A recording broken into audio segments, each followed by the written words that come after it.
at the first annual Spring Blossom Festival put on by Ona Bruns and her great team.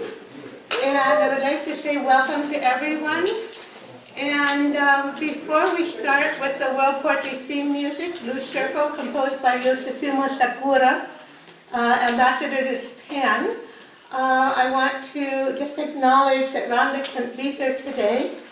And I would like to say that we're very honored to be on Keikait First Nations land, a beautiful place to be. And thank you so much for coming. So could somebody push the button for the music, and then I have the honor to introduce Candace James, who's a wonderful, wonderful poet laureate of New Westminster.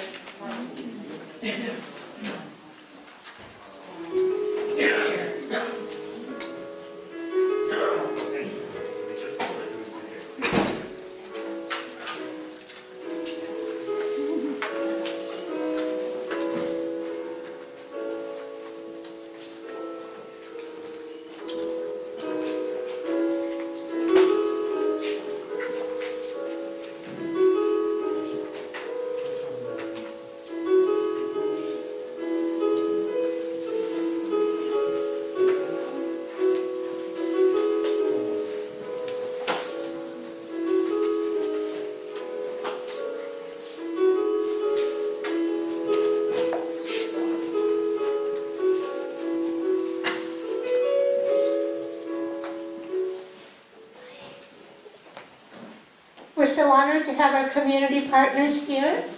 And on April 22nd, we're going to be celebrating the wonderful poet laureates of New Westminster. And we're honored to have Janice here. I'm also going to read a poem instead of one of my own. I'm going to read a poem of Edna Anderson, who is the first poet laureate emeritus of New Westminster.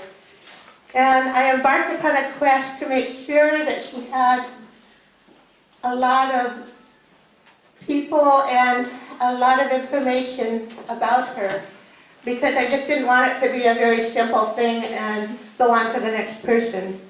So the Queensboro Community Center, the Arts Council, who's our partners, and many others have come forward, as well as the two women that Edna Anderson started writing poetry for many years ago, and two Italian women, and they're going to be presenting and also reading a poem of hers in English and Italian.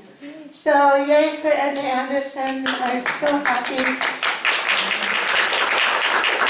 that all the community people have banded together to give her credit, as well as all the other wonderful poet laureates.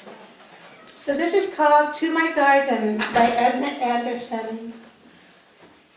I love the dew in early morning and droplets shining there like rare gems upon the earth, bedecking nature fair. Then when the sun has risen, like rare gems upon the earth, each petal to caress, flowers burst forth from the earth. Simple yet a treasure, I can partake of nature's wealth, unbounded yet in measure. My coffers full to overflowing, to share with friends and neighbors. I garner smiles and laughter too, resulting from my labors. And I've learned a lot about her in the last while. And she also played the violin for the New Westminster Orchestra, Symphony Orchestra, and one of the violinists may be coming to play in her honor, as well as Enrico is coming to perform, so we're really grateful that he's doing that. And everyone in New Westminster, all the wonderful poetic groups, like Candace Poetic Justice, and all the wonderful poetic groups. It's just phenomenal to have a community program. Every year we try to have 1 or 2 community programs where we invite all the people to come that can come, and all the people to be on our posters. So thank you so much, and I will pass the torch on to Una, whose idea this was, and has done a wonderful job. And I would just also like to say very briefly before that we have World Poetry Night Out, celebrates International Women's Day on the 22nd. And, no, I'm sorry, on March 25th at the New Westminster Public Library, hosts are Sawyer and Mickey Bickerstaff. And we also have an opening poem from a wonderful poet in Egypt who will be doing it. Secondly, yes, hi Sharon, she's back there with her books, desperate to sell them. Secondly, on April 11th, we have a youth team coming in for World Poetry Vancouver, and Angelica Podorowski and Kyle Hendricks and Sam Hurley, and others are going to be running the show. So that's another beautiful way to celebrate National Poetry Month. So thank you, Una, and thank you for the wonderful team that's done so much. I've started going back to work, so it's been a wonderful thing to be able to pass it on to such able and wonderful World Poetry members. Thank you.